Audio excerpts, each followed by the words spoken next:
जय हिंद। Welcome to Ram academy. Ram academy के पॉलिटी के क्लासेज में मैं आप सबका स्वागत करता हूं। दोस्तों, आज के इस क्लास में हम देखने वाले हैं संसद संबंधी शब्दावली। बहुत सारे शब्दावली होते हैं जो संसद से संबंधित होते हैं, तो उन सबको हम एक एक करके देखेंगे और समझेंगे। ये वीडियो 2 पार्ट में आएगा। ये पार्ट 1 है और जो बाकी बच जाएंगे जो शब्दावली उसको मैं पार्ट 2 में लेकर आऊँगा। तो चलो शुरू कर लेते हैं। हम लोग फटाफट इस वीडियो को डिटेल में देख लेते हैं। जैसा कि मैंने बताया, ये पार्ट 1 है, भाग 1 आप यहाँ पर देख सकते हैं। ठीक है, और इसमें हम 3 चीज़ों पर फोकस करने वाले हैं। संसद के सत्र मतलब सेशन ऑफ पार्लियामेंट 3 होते हैं।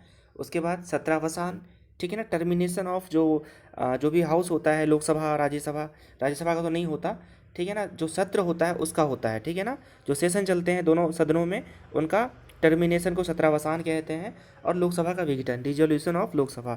इन 3 चीज़ों के आसपास के जो भी शब्दावली है आज हम इसको कवर करेंगे। तो सबसे पहले देख लेते हैं संसद के सत्र।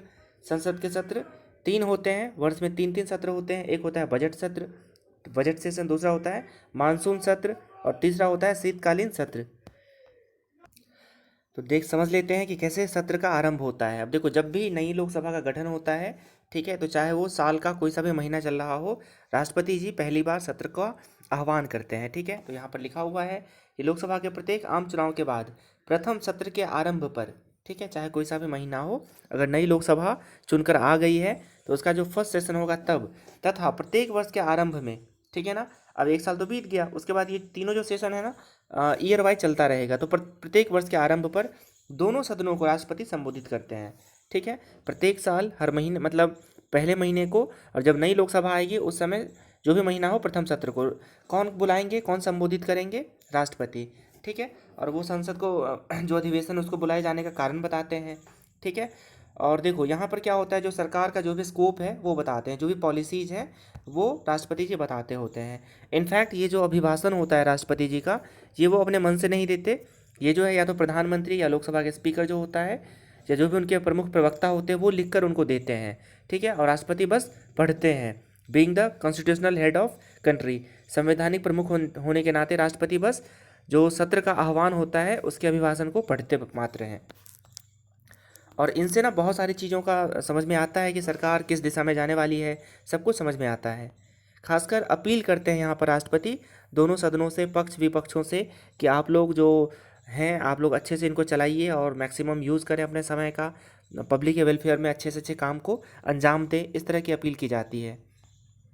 अब सत्र का आह्वान हो गया, अब स्थगन क्या होता है? आपने देखा होगा आए दिन शोर शराबा हो जाता है संसद में। तो जो पीठासीन अधिकारी होते हैं, जो उपाध्यक्ष महोदय होते हैं जो क्या होते हैं, सभापति महोदय होते हैं और अध्यक्ष होते हैं, ये लोग इसको कॉल ऑफ कर देते हैं, सस्पेंड कर देते हैं, है ना, पोस्टपोन कर देते हैं। तो देख लेते हैं इससे संबंधित प्रावधान क्या है। अब देखो, स्थगन का मतलब होता है सदन के कामकाज को कुछ समय के लिए निलंबित कर देना, सस्पेंड कर देना। ठीक है, ये 2 प्रकार का होता है। एक तो होता है निश्चित काल, एक होता है अनिश्चित काल। तो ये कुछ घंटे, कुछ दिन, सप्ताह का हो सकता है। ठीक है, अब लोकसभा का तथा राज्यसभा का जो दैनिक बैठक होता है ना, इसको स्थगित करने की शक्ति किसके पास होगी? उनके पीठासीन अधिकारी। ठीक है ना, मतलब जो भी चेयरमैन होते हैं लोकसभा में, लोकसभा के अध्यक्ष, तथा राज्यसभा में उनके सभापति महोदय मतलब उपराष्ट्रपति। तो इनके पास पावर होता है सस्पेंड करने का सेशन को। ठीक है, स्थगन कितने प्रकार के होते हैं? 2 प्रकार के होते हैं। एक होता है निश्चित काल के लिए, मान लो स्पीकर महोदय ने कह दिया कि 2 दिन के लिए या 1 दिन के लिए स्थगित की जाती है, तो 1 दिन के लिए हो गया ये। और एक होता है अनिश्चित काल के लिए, एक होता है अनिश्चित काल के लिए। उन्होंने समय का मेंशन नहीं किया, स्थिति बहुत ज़्यादा खराब थी, इसलिए उन्होंने कह दिया कि अनिश्चित काल के लिए एडजॉर्न। ठीक है, तो एडजॉर्न हो जाती है। अब देख लेना, जो निश्चित काल वाला होता है ये कुछ घंटे, कुछ दिन या कुछ सप्ताह का हो सकता है। ठीक है ना, यहाँ पर निश्चित अवधि से आपको पकड़ना है। उसके बाद अगर अनिश्चित काल की बात करें तो अनिश्चित काल में ऐसा कुछ रहता नहीं है। ठीक है ना, यह अनिश्चित काल मतलब अनिश्चित काल ही हो जाता है, और उन्हें पुनः किस दिन बुलाया जाएगा ये नहीं बताया जाता है। ठीक है, ये डिपेंड करता है चीज़ों पे कि जब भी उनको बुलाया जाए। अब सत्रावसान क्या होता है? ठीक है, देखो, सत्र धन अवसान, अवसान का मतलब डेथ होता है, डिमाइज होता है, सत्र धन अवसान। ठीक है, तो इसका मतलब क्या हो गया? Termination of session. सेशन को, समापन को, किसी भी सत्र के समापन को क्या कहते हैं? सत्रावसान कहते हैं। क्लियर हो गया? ठीक है, अब ये क्या होता है, जैसे कि लोकसभा के 5 साल पूरे हो गए तब, या फिर साल का एंड हो रहा है तब, ठीक है, टेक्निकली इसको क्या करना पड़ता है, ख़त्म करना पड़ता है, फिर नया सेशन चलेगा, या अगर नई लोकसभा आई है तो फिर से नया सेशन चलेगा, ठीक है। तो जब संसद के पीठासीन अधिकारी सदन का सत्र पूर्ण होने पर, कंप्लीट होने पर अनिश्चित काल के लिए स्थगित करता है, तो उसके कुछ दिन बाद ही राष्ट्रपति जी क्या कर देंगे, अवसान कर देंगे, ठीक है। राष्ट्रपति जी अवसान कर देंगे। हमेशा याद रख लेना, संसद का आह्वान और सत्रावसान करने की शक्ति किसके पास होती है, राष्ट्रपति जी के पास होती है। अब बात करते हैं लोकसभा का विघटन का, ठीक है। 5 साल पूरे हो गए, अब तो डिजॉल्व करना पड़ेगा लोकसभा को, ठीक है। तो लोकसभा यहाँ पे विघटित करना था, विघटित करने की शक्ति राष्ट्रपति में होती है, ठीक है ना, किसके पास, विघटित करने की शक्ति राष्ट्रपति के पास होती है, ठीक है ना।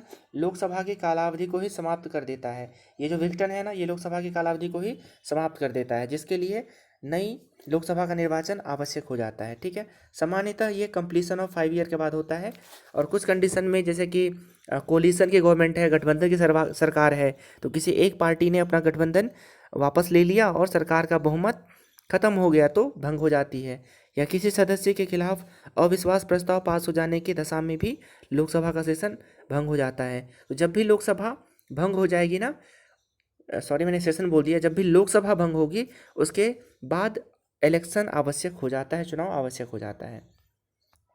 दोस्तों एक बहुत ही इंपॉर्टेंट शब्द आया है, लेम डक सेशन, ठीक है ना। लेम डक सेशन ये क्या होता है, इसको हम देख लेते हैं। लेम का मतलब बतख होता है, ठीक है ना, जो पानी में तैरती है ना बतख, इसका मतलब बतख होता है, ठीक है। सॉरी, डक का मतलब बतख होता है, लेम का मतलब, लेम डक मतलब लंगड़ा बतख। कौन सा बतख, जो पाँव से लंगड़ा हो, ठीक है, जो चल नहीं पा रहा हो। तो क्या किसके लिए कहा जाता है ये, तो नई लोकसभा के चुनाव के बाद पुरानी लोकसभा का अंतिम सत्र लेम डक सत्र कहलाता है। क्या कहलाता है, लेम डक सत्र कहलाता है, ठीक है ना। रूटीनली इलेक्शंस हो गए हैं, और जो एग्जिस्टिंग लोकसभा है उसका जो अंतिम सेशन है उसको क्या बोलेंगे, लेम डक सत्र, ठीक है। अब लेम डक मतलब क्या है, इसका तो खत्म होने वाला है, ठीक है ना। अगर बतख लंगड़ा हो तो ज़्यादा देर चल नहीं पाएगा, तो इसका कार्यकाल खत्म होने वाला है, इसलिए मीडिया कर्मियों के द्वारा ये शब्द क्वाइन किया गया है, गढ़ा गया है, लेम डक सेशन, ठीक है। अब देख लो इसमें क्या होता है, इस बैठक में मतलब अंतिम बैठक में जो भी सदस्य उपस्थित होते हैं और जिनका सिलेक्शन नई लोकसभा के लिए नहीं हुआ है, ठीक है, तो बस वस्तुतः है ना, लिटरली उसको बोलते हैं लेम डक सेशन। मान लो जो लोग दोबारा चुन लिए गए वो तो बैठेंगे, ठीक है, लेकिन जो लोग नहीं चुने गए ना, वस्तुतः इसको भी बोलते हैं लेम डक, ठीक है, और इन्हीं से शब्द आया है लेम डक सेशन। आगे बात करते हैं गणपूर्णम, गणपूर्ति की, है ना, कोरम, क्या इसको बोलते हैं, कोरम भी बोलते हैं। कोरम का मतलब होता है वह न्यूनतम संख्या सदस्यों की जिसकी उपस्थिति के बाद ही सदन की कार्यवाही प्रारंभ हो सके, ठीक है ना, सदन की कार्यवाही प्रारंभ हो सके। मान लो कि कोई क्लास है, क्लास में अगर 10 बच्चे से एक भी बच्चा कम आया तो मास्टर साहब क्या करेंगे, मास्टर साहब क्लास को बंद, मतलब क्लास नहीं लेंगे। तो आप कह सकते हो कि मिनिमम 10 क्या है, कोरम है, गणपूर्ति है, ठीक है। तो सिमिलरली यहाँ पर भी होता है। अब देख लो, दो चाहे राज्यसभा हो या लोकसभा हो, दोनों ही सेशन में 1/10 इतने लोग आने चाहिए, 1/10 लोग उपस्थित होने चाहिए, ठीक है। अब मान के चलो हम उदाहरण लेते हैं लोकसभा का, तो लोकसभा में कितने लोग होते हैं मैक्सिमम अभी तो 545, ठीक है। तो 545 का 1/10 कितना होगा, 545 का 1/10 हो जाएगा 54 या 55, 54-55 हो जाएगा। तो 54-55 लोग होने चाहिए, तभी जाके क्या होगा, कार्यवाही चलेगी सदन की, नहीं तो नहीं चलेगी, ठीक है। और ये एक बार पढ़ लो इसको, यह प्रत्येक सदन में पीठासीन अधिकारी सहित, मतलब सभापति या फिर लोकसभा के अध्यक्ष के सहित उनके सदस्यों का 1/10 होता है, 1/10 होता है ना। गणपूर्ति नहीं होने पर अध्यक्ष या सभापति सदन की कार्यवाही को कॉल ऑफ कर देगा, स्थगित कर देंगे, ठीक है। बात करते हैं सदन में मतदान। देखो सदन में ना जो हमेशा याद रख लेना, मेजोरिटी से, बहुमत से मतदान होता है। कोई भी विधेयक हो, कोई भी बिल हो, उसके ऊपर काउंटिंग करवा ली जाती है, ठीक है। मान लो कि 100 लोग उपस्थित है, 100 में